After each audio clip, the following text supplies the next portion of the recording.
Before the stories, before the warnings, there was her. Born between places science can't fully explain, she carries a connection to forces most people never notice. This is not just her story. It's the beginning of everything she awakens.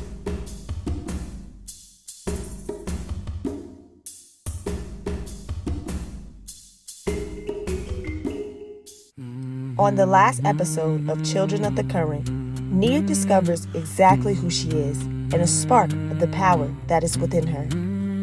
With discovering an entire new world of magical powers and unseen forces, Nia doesn't even understand yet the mysteries and secrets that lie ahead for her.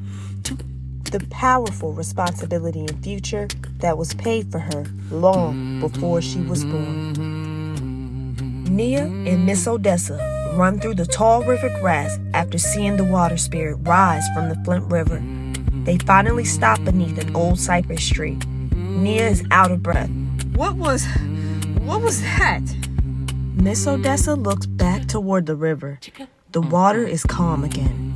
Her face is serious. That wasn't something to fear, child. Nia stares at her. Then why did we run? Miss Odessa kneels beside her. Because some things happen before we're ready. She gently touches the wooden bowl in Nia's hands. And tonight, the river chose you. Nia's eyes widen. Me? Miss Odessa nods. The spirits have been waiting a long time. A soft wind blows through the trees. Miss Odessa suddenly becomes quiet. There's someone you must meet. Who? A woman named Mama Zuri. Will you take me to her? Nia excitedly asks. But Miss Odessa smiles sadly. No, baby. My path is taking me somewhere else. Nia's face falls. But I don't understand any of this. You don't have to. Not yet. She then places a small copper seashell charm into Nia's hand. When the time is right, you'll find Mama Zuri, and she'll help you understand what the river is trying to say. A faint glow begins to shine from the river. Miss Odessa looks toward it as though hearing someone call her name. She stands. I have to go now. Go where? Miss Odessa smiles. Where the water needs me. She walks towards the mist rolling in from the riverbank. Nia, listen to the water. The mist thickens, and then she's gone. The next rising, Nia sits on her porch holding the copper shell. An older woman walks up from the dirt road, carrying herbs and wildflowers. She sits in front of Nia. You must be the child Miss Odessa told me about. Nia stands. You know Miss Odessa? The woman smiles warmly. I've known her longer than the river has known these banks. She extends her hand. My name is Mama Zuri. The copper shell in Nia's hand suddenly becomes warm. Mama Zuri notices and smiles. Ah, so the current has already begun speaking to you. This was the very beginning of Nia learning how to maximize her power and listen to the river. Nia began working with Mama Zuri, learning the names of healing plants. She starts by placing 2 river stones into her silver bowl. Nia begins to hear the faint whispers in the water. See, the river doesn't shout, child. It whispers. You have to become still enough to hear it. Some people understand that the medals they wear are not decoration. They are living conductors that help certain people hear, feel, and remember the waters. A group of women stand knee-deep in the water. Thin strands of copper and silver are woven through their hair, catching the first rays of dawn. On the opposite bank, several men sit in meditation. wearing copper and gold bracelets and necklaces. Nia watches from a distance. Why do they all wear different metals? Mama Zuri steps beside her. Nia looks. They're just metals. They're just metals. I mean, I've always liked copper and silver myself, but they're just metals. Mama Zuri smiles. Nothing in nature is just anything. That very next rising, Mama Zuri invites Nia into her temple of shells. There are beautiful ancient carvings lining the wall. Some depict women with silver crowns and men with golden staves. Mama Zuri lights a candle. She begins speaking. The first children of the current discovered something long ago. She places 4 objects on the table. A piece of copper, a piece of silver, a piece of gold, and a bowl of water. Mama Zuri begins to speak. Water remembers. She drops the copper into the bowl. The water ripples.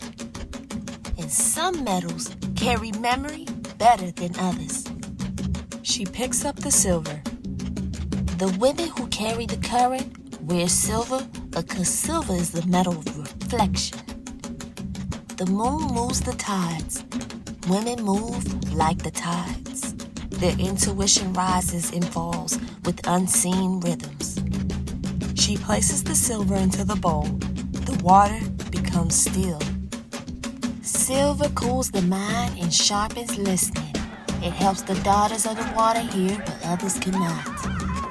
She lifts the copper. And copper, she smiles. Copper is a conductor, and it'll slightly glow. It moves energy, it connects.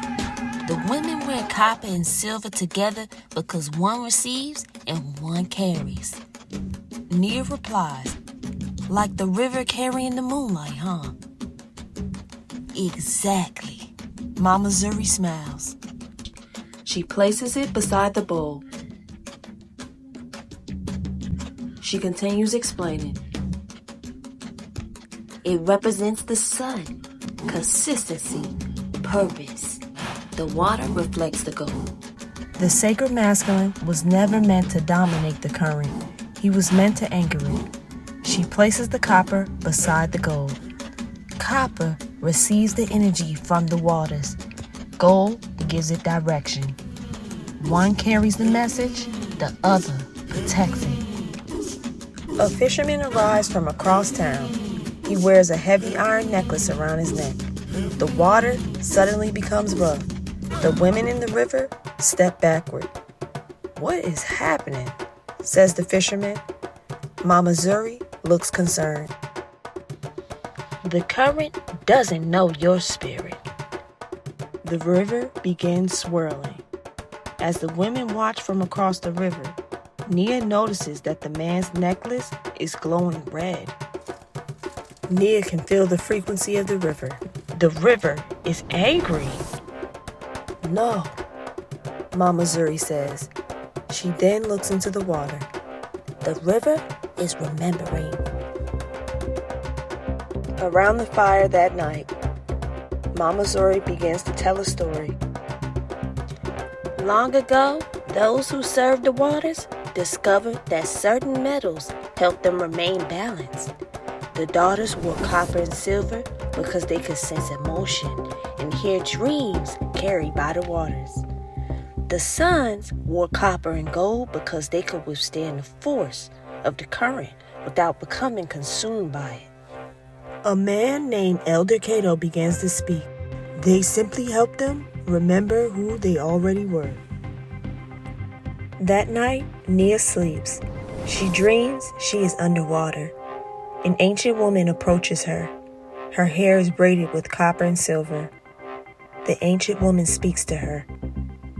The river chooses those who listen. She touches Nia's forehead. Suddenly, hundreds of voices fill the water. Women singing, children laughing, storms, prayers, the entire history of the land that the town sat on. The ancient woman steps back and speaks. Everything placed in the waters leaves an echo.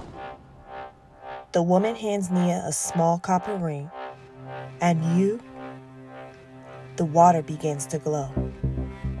Have been hearing the echoes your whole life. Nia wakes up. Her hand is closed. She slowly opens it. Inside, a small copper ring, the same ring from the dream. Outside, the river begins glowing. Mama Zuri stands in the doorway. She isn't surprised.